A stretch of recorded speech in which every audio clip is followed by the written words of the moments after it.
Okay, question number 3 now from October 2017, IAL C12. Right, in this question we are asked to express x cubed plus 4 over 2x squared in the form ax to the power of p plus bx to the power of q, where a, b, p and q are all constants.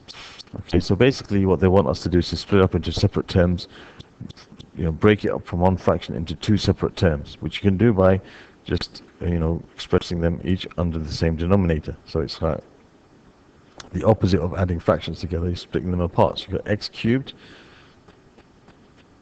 over 2x squared plus 4 over 2x squared. That's what that started off as before it was added together. Yeah?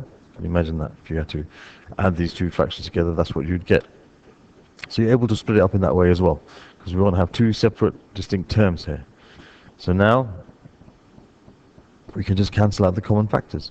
So you've got x cubed over x squared. Remember, it's x cubed divided by x squared.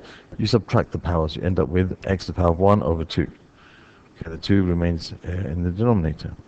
Plus, now the 2 and the 4 cancel out. You're going to have 2 over x squared. Okay, so you want it in this form here. So we can write this as a half x to the power of 1. And you're going to have plus 2x to the power of negative 2. Remember, a to the power of minus m is the same as 1 over a to the power of m.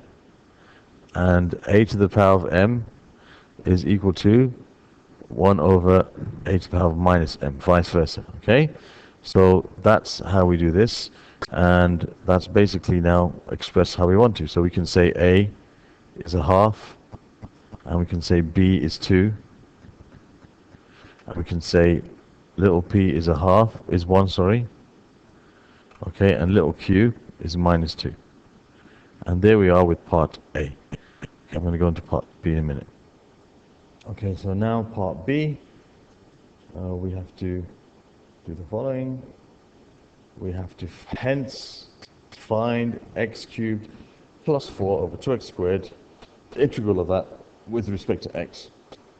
Simplifying the answer. Okay, so as you notice, that's the same expression that we have to integrate. So the answer that we got here, expressed in this form, I'll copy and paste it. So just going to have this there, paste. All right. So we know that basically what we have to do here is we have to integrate, okay, this expression with respect to x. Okay, because that's exactly what we found it became. The integral of this with respect to x. Don't forget to put the brackets around the whole thing when you split up into separate terms, so that dx is for both of these terms. Okay, so when we integrate something, it's the opposite of differentiating. So with differentiating, we have to multiply the power by the coefficient and take one from the power. Integrating is like the inverse. So we don't start with the power, we start with adding 1 to the power and then dividing by the new power.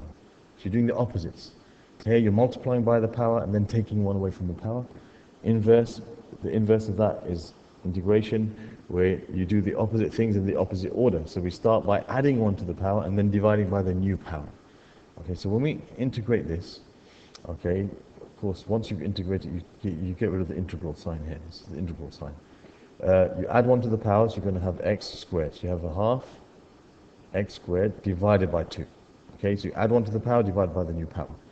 Plus, so you've got 2x to the power of minus 1. Add 1 to the power, minus 2 plus 1 is minus 1, remember? You're adding 1 to the power and then dividing by the new power. And don't forget to put plus c, because when you differentiate something, the constant disappears. So when you integrate something which is doing the reverse, it could be there was a constant that was there that, disappeared when you integrate it, because you're doing the reverse, you're going backwards now. So this gives you x squared over 4 minus 2x to the power of minus 1 plus c. Okay, and that's your answer. That's perfectly fine. Okay, if you wish to, you can also write your answer as x to the power of 4 over 4 minus 2 over x to the power of 1, which I have to write the 1 there, plus c. That's also perfectly acceptable as your answer. Okay, simple integration question there. Okay, don't forget the plus C. Okay, that's important. In C1, 2, it's very important to put the plus C when you have what's called an indefinite integral, where you don't have limits to use. Okay, so there's the end of question number, was it number 2 or 3? Number 3. Okay, thank you for watching.